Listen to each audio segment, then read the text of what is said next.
As a wellness coach, I get to help people. NASM has invested in creating this program with the leading minds in neuroscience, movement, positive psychology, sleep, nutrition. You will learn a unique understanding of wellness.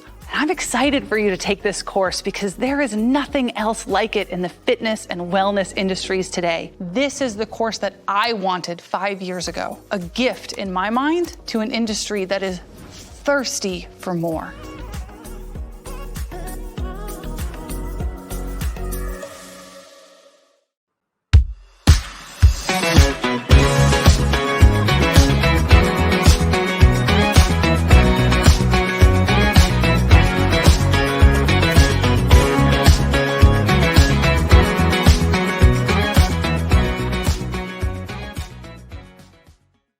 Well, hello there, listener, and welcome to another episode of the Better Than Fine podcast. I'm your host, Darlene Marshall, and today's episode is by listener request.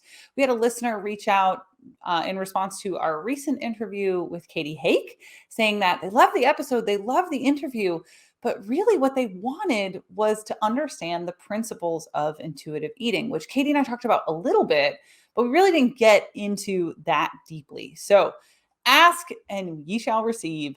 Thank you very much to that listener for reaching out. And here's the episode that you asked for. But first, I have an ask for you. And that's that next week, if you've been a longtime listener of the Better Than Fine podcast, you know that every December on my birthday, we turn the mic around. And that's going to be next week. So next week, we're going to have a special guest host. Ooh, teaser secret. But that host has asked for some audience questions. So this is my ask of you. If you've got a question that you want them to ask me, well, go ahead and submit that question. You could email me, info@darlene.coach, or there's going to be posts on Instagram and on LinkedIn. My Instagram handle is darlene.coach. I'm very easy to find on LinkedIn. So submit your questions and you might have it asked on next week's episode of the podcast. So without further ado, let's get to this week's episode. I want to start out by just mentioning this week's episode heavily references the website intuitiveeating.org. So you could go there to get resources on anything I'm going to talk about in this episode. And that's because intuitive eating is based on the research of Evelyn Tribole and Elise Resch. Back in 1995, they published their first paper on the framework of intuitive eating. And since then, we've had almost 20 years of research validating the intuitive eating systems, these ideals, these principles I'm going to talk about today. If you want more of like a history and a bit more around application, how a nutritionist might use that information, you can go check out the episode where I interviewed Katie Hake. It was just a few weeks ago. And I also want to throw out there, in this episode, I'm going to be talking about dieting, diet culture, the beliefs around diet culture. I'm going to be talking about our relationship with food and eating and dieting. And so if that's something that maybe isn't the best thing for your well-being in this exact moment, you might want to skip this episode. Or you might find it helpful. So prioritize your own wellness journey because that's what really matters to us on this show anyway. All right, let's get to it. Let's talk about these 10 principles of the system that is intuitive eating. And again, if you want more information on the general system, you could go check out that interview with Katie Hake. The number one principle, the first principle, let's kick it off. Reject the diet mentality. So maybe you've never thought about it before, or maybe you have, about all of the beliefs that go into diet culture and the idea of dieting, the idea of restricting how we eat, controlling how we eat, specifically to change the shape of your body. One of the foundational beliefs in diet culture that is deeply unhelpful is the idea that losing weight can be easy, it can be quick, and it can be permanent. Because honestly, there's a great wealth of scientific information. And if you would like access to some references on that, don't hesitate to reach out. And we're going to be having an episode on this with a guest in January. That essentially the science says losing weight, controlling your weight, it's not easy, quick, or permanent. And the idea that you are personally responsible and maybe even a bit of a personal failure if you can't just lose weight is incorrect. And so Tribole and Resch assert that if you're still clinging to the hope that some magic diet is going to appear in your life and change your weight, that you're not actually free to then intuitively eat, to interpret the signals, the information that your body is giving you so that you can deepen that relationship for what's going to actually work for you. And so that's first principle, is that you have to reject all of that social conditioning, all of that mentality, in order to fully embrace the other 9 principles of intuitive eating. So it starts with just rejecting those unhelpful ideas that many of us have learned as part of diet culture. So that's A number 1. All right, principle number 2 is honoring your hunger. And that starts with the idea that hunger is this normal biological signal that your body is giving you about where it's at and what it needs. Certainly, all of us know that your body needs to eat in order to live. And when we don't eat, this primal drive based in hormones and organ function stimulates you to eat. And that creates a feedback loop. And eventually, if you go long enough without satisfying that drive for nutrition, you're going to be stimulated to overeat.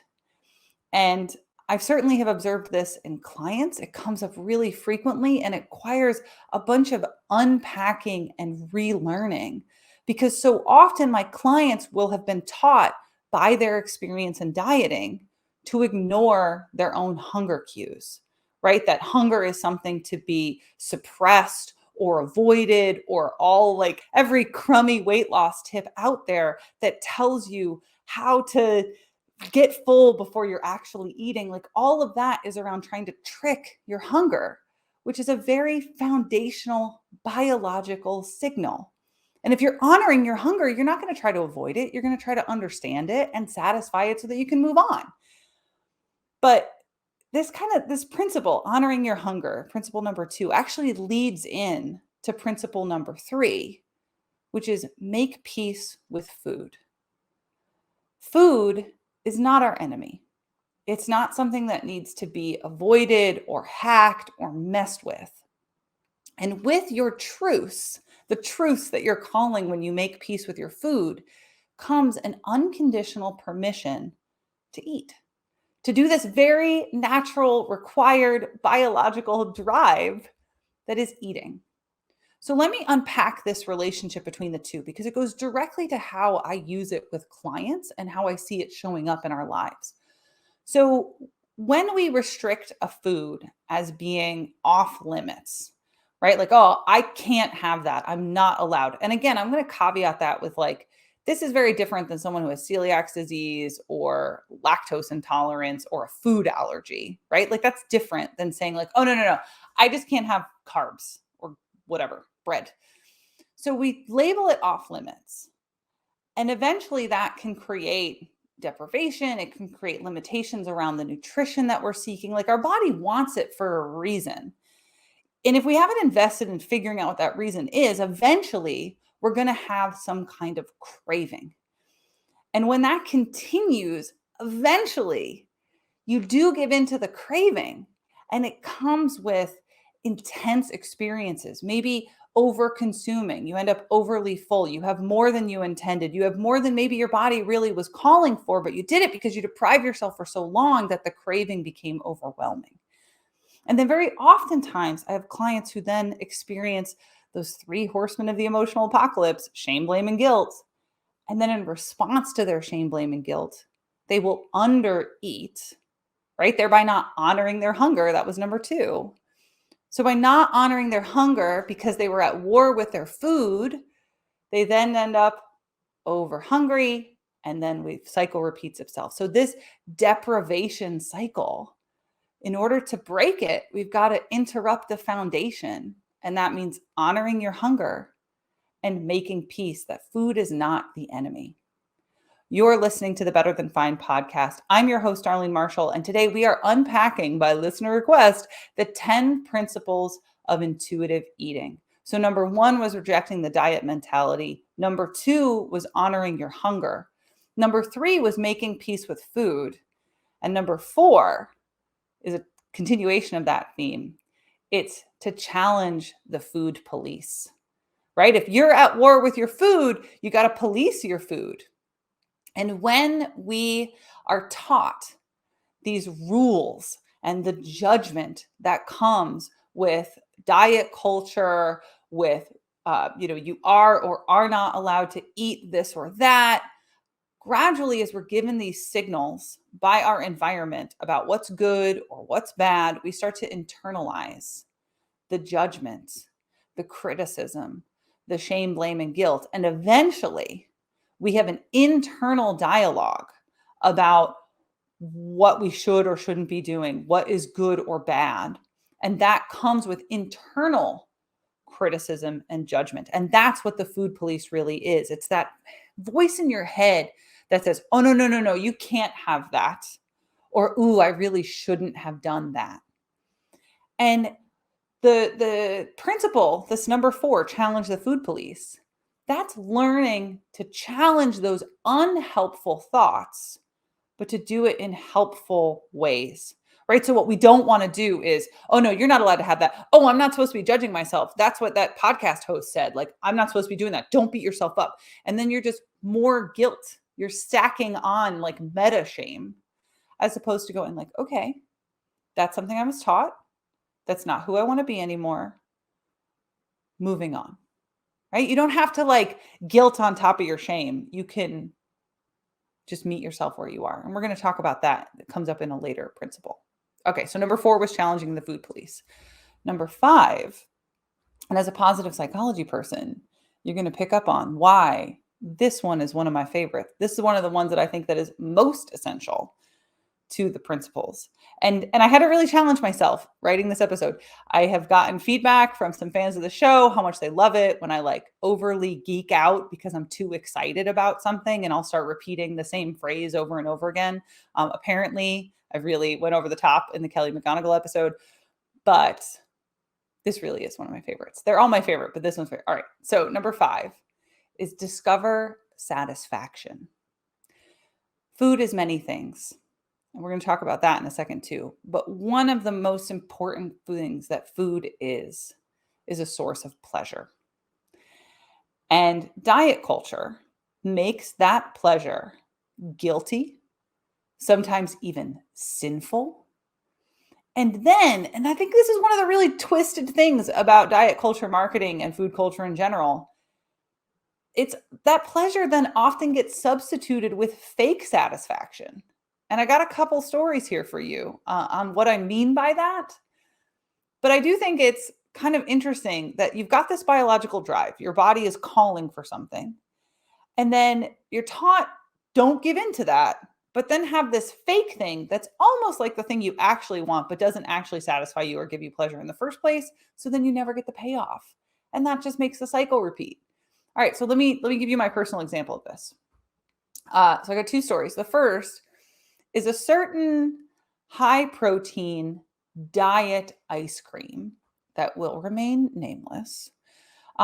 This ice cream, if you know, you know. If you don't, let me just explain what it is. It's designed so that you could eat the whole pint of ice cream and still have like what can be considered a restrictive number of calories, but it's very high protein. It's a very chemically processed fake ice cream.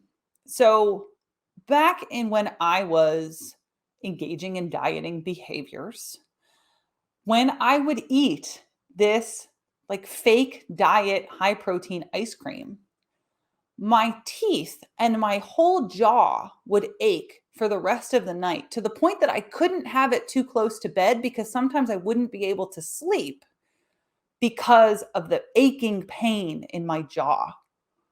Right? But I'm not supposed to feel bad about it because it's got better macros than real ice cream, right? Like, and in reality, when I step back and I actually think about what's actually satisfying, what do I really want? And if no food is off limits, then why would I eat the thing that's so chemically altered that it's causing me physical pain? It's the mysteries of diet culture, right? But if I lean into satisfaction, what I actually want, I might actually just enjoy the pleasure of eating real ice cream and end up in a better place to begin with. All right, the second story is about how I use this principle with my clients. So often, clients will come to work with me struggling with their relationship to their weight, right? Like they'll be unhappy in some way with their weight. And as we're going through their consultation in their first few sessions, it'll become clear that one of the things that they're doing is we talked about this cycle a second ago. It's under eating for a few days. Then they'll eat uncontrollably. Then having guilt and shame in response to that overeating. And then when they do eat the things that they actually want, they eat them really quickly. They'll eat them in secret. They'll eat them alone. And because they're eating them in isolation, they're eating them with a lot of guilt, and they're eating them really fast, they're not actually enjoying anything about the experience. And then the cycle will repeat itself, right? They'll undereat for a few days. The deprivation thing will start. That primal drive will kick in, like we talked about, and then the cycle repeats. And what happens here is just this downward emotional spiral where they never actually get the satisfaction. So one of the first things that I teach clients when this cycle becomes obvious is called savoring. So it's taking the time to actually enjoy the thing that you deeply, deeply want. You have permission to have the pleasure of the experience. So eat slow, taste every bite, really get deep in enjoying the satisfaction. And then what happens is you actually just end up stopping because you're satisfied. And I found this to be true with myself, to clients. You just allow yourself to savor it, to enjoy the experience emotionally and hormonally, and then you feel good. So that's number 5, discovering satisfaction. It was a big, long unpack of number 5, but I think number 5 is so important and so often so undervalued. You're listening to the Better Than Fine podcast. I'm your host, Darlene Marshall. We are unpacking the 10 principles of intuitive eating. So far we've got rejecting the diet mentality is number 1. Number 2, honor your hunger. Number 3, make peace with your food. No more war, make peace, call a truce. Number 4, challenge the food police. You don't need them if you're not at war with your food. And number 5 was discover satisfaction. I'm sure you could tell a positive psychology person here all about the positive emotional experience. And it honestly does change your relationship to your motivation, to your drive, and to your outcomes and consistency. Okay, enough about satisfaction. Number 6, feel your fullness. Full disclosure, I have struggled with this one my whole life. And while preparing for this episode, actually had a big bell ringer. A bell ringer is an aha moment where something clicks for you for the first time and you immediately know that something's changed a corner, like turned a corner on you, like the bell went off in my head. So, number 6, feel your fullness. It's listening to your body's own signals that you're no longer hungry, and to trust that when you are hungry, you will eat what you want again. Like I said, bell rang in my mind, and here's why. I grew up in kind of a frenetic place. If you've heard me talk about it in the show before, I had this like deep, deep desire.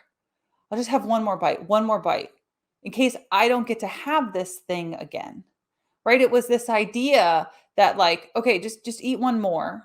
I wouldn't have savored much of my meal to begin with, right? So I wasn't getting that number 5 emotional payoff thing I was just talking about. And then I'd get to the end of whatever I was eating, and I'd always try to stuff like a little bit more and a little bit more in. And I think it comes from being raised in a really diet heavy family. This idea that like, well, if I'm going to like start the diet Monday, or I can't have that anymore, or maybe I shouldn't be eating this, then I have to get in as much as I possibly can get in case I don't get to have it again.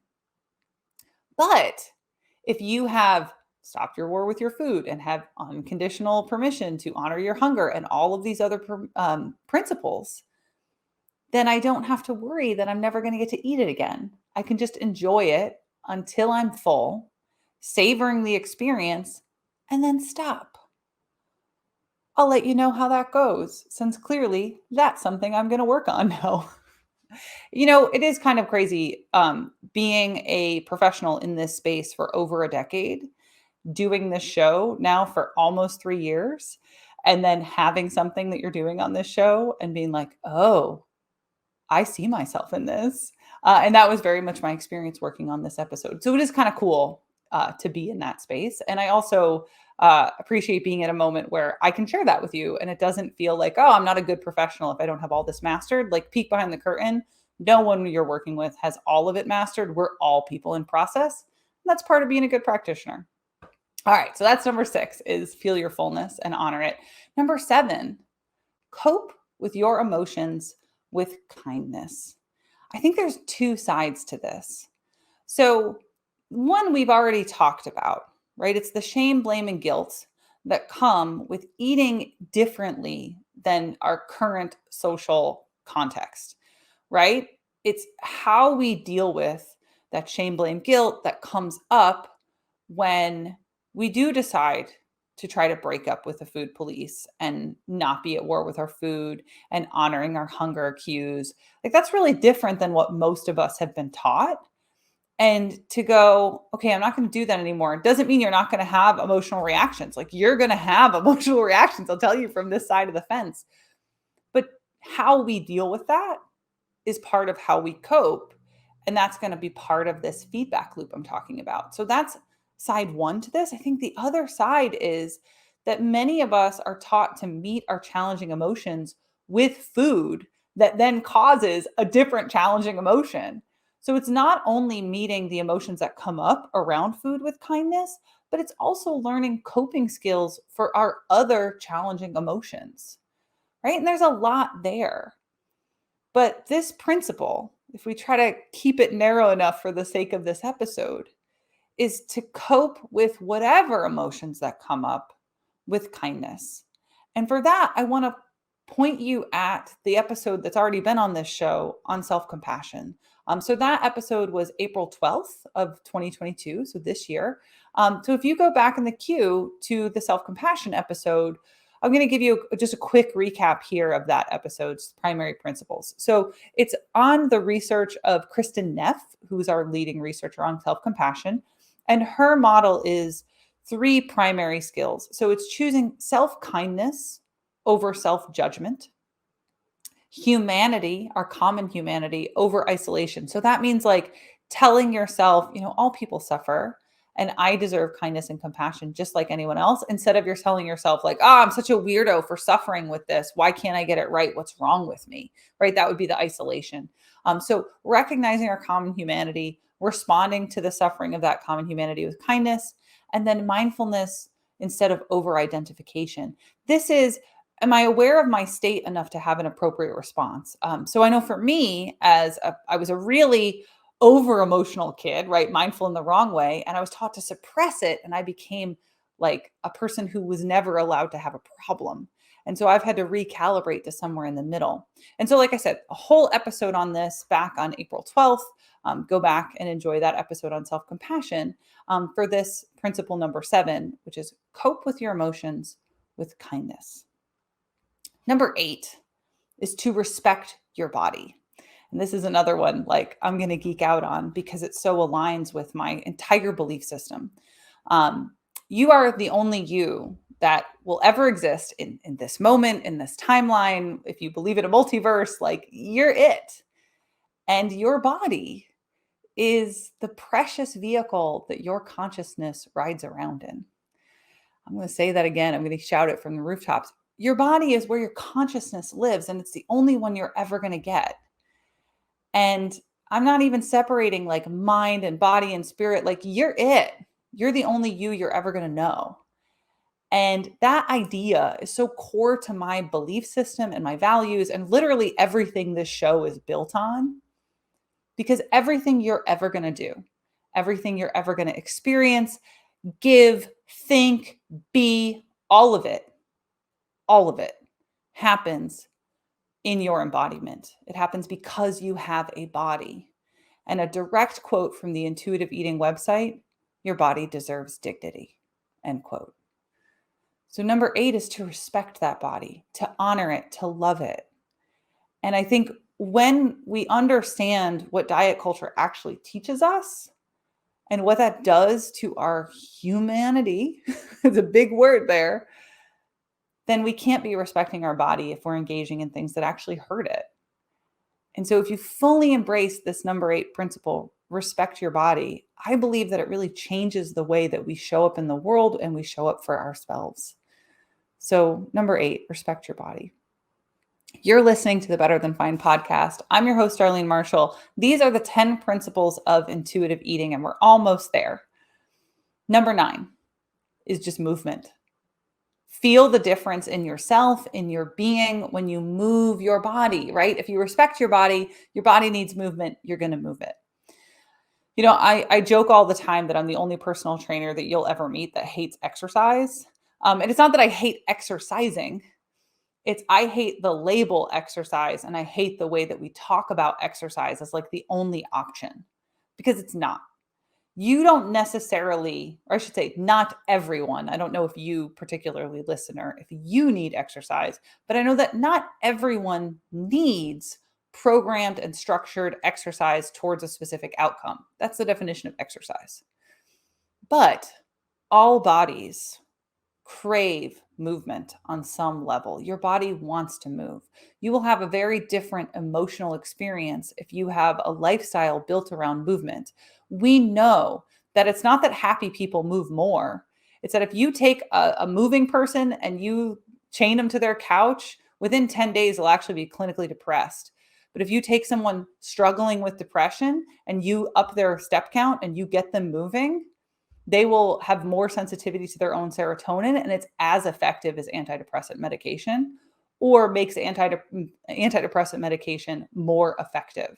Movement changes your cognition, your hormonal function, your digestion, like literally every part of your body, your human existence is better when you move. So to live this principle, number 9, it's to focus on how you feel when you move your body, and to connect with what movement feels good, what feels grounding and energizing. And one of the most important questions I ask my clients is, how do you want to feel? And then we start to explore what movement helps support them feeling that way. So to fully live this principle, number 9, maybe it's exercise for you. Maybe that's what feels good. And if it is, go bananas. But if it's not, there might be some other stuff out there that does feel good for you. So number 9, move. And then feel it in you, how it changes your experience. All right, you've stuck it out. Here we go. It's number 10. Number 10 is to honor your health through gentle nutrition. Honor your health through gentle nutrition. There's a couple of layers to this one, and I want to unpack it for you, because I think as a culminating principle, it really does have a lot to offer. So it starts with treating your health and your experience of nutrition with balanced regard. So what does that mean? It means nutrition doesn't have to be perfect in order to be healthy, and that no one thing that you eat is going to make or break your nutrition. So I teach my clients to look at, like, what's your trend level data? Like, what are you doing across a day or a month even, instead of looking at like a single smack or a single meal or even a single day. And, you know, something that I really took away from NASM's certified wellness coaching course is the idea that food and eating are so much more than our nutrition. It's cultural, it's personal expression, creativity, connection, community, heritage. It could even be connecting with your ancestors. You know, my husband is Italian American. He makes his grandmother's pasta sauce recipe from the old country. That is a deep connection with a grandmother he loved and a cultural heritage going back longer than I can possibly even fathom. And so if we're going to truly honor our holistic health, it means keeping all of these different elements in balance with the actual physical molecules that we're consuming when we eat. And I do see a way that I have encountered this principle being misinterpreted by some of my clients. And I want to speak to that, because the flip side of that is the undeniable biological reality of the nutrition that the body needs, right? We talked about the primal drive thing and the craving thing earlier. So if we know that for a body to function, you need to like eat at certain timing and frequency, that you need sufficient protein, there's certain vegetables that your body needs, you have to have healthy fats. If we're going to honor our health through gentle nutrition, yes, we need to balance all of the different things that nutrition can be, and like all the different things food can be, excuse me. And we also need to recognize the undeniable biological reality of having a body and what that body needs so that we are honoring our health. So it's not that intuitive eating. And I've directly encountered this with clients who say, well, I eat intuitively, so I'm not going to adjust my nutrition with any intentionality.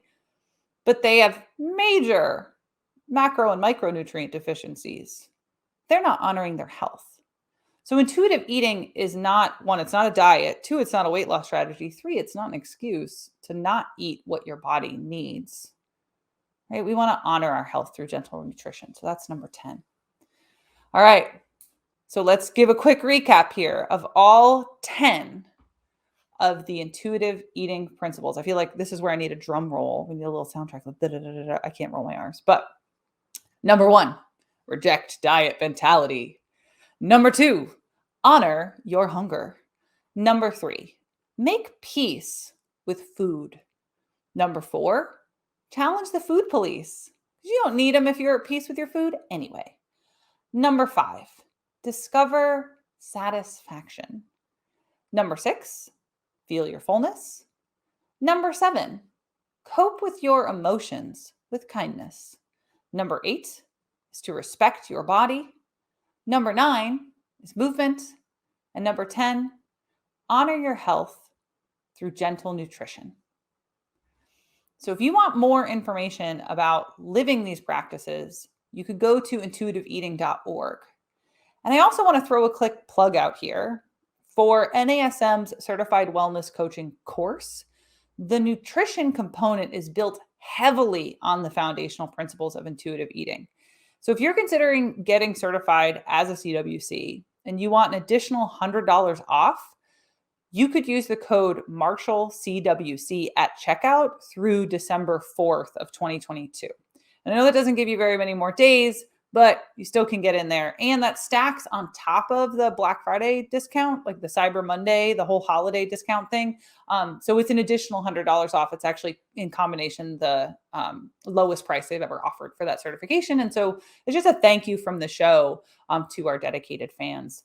We want to get you in here, get you as a CWC. We'd be honored and happy. Okay, one final reminder before we wrap up.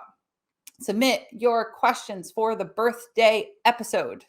You could email them, info@darlene.coach. You can find me on Instagram. I'm darlene.coach. You can either put it into the post that I'm going to make about that episode or shoot me a DM.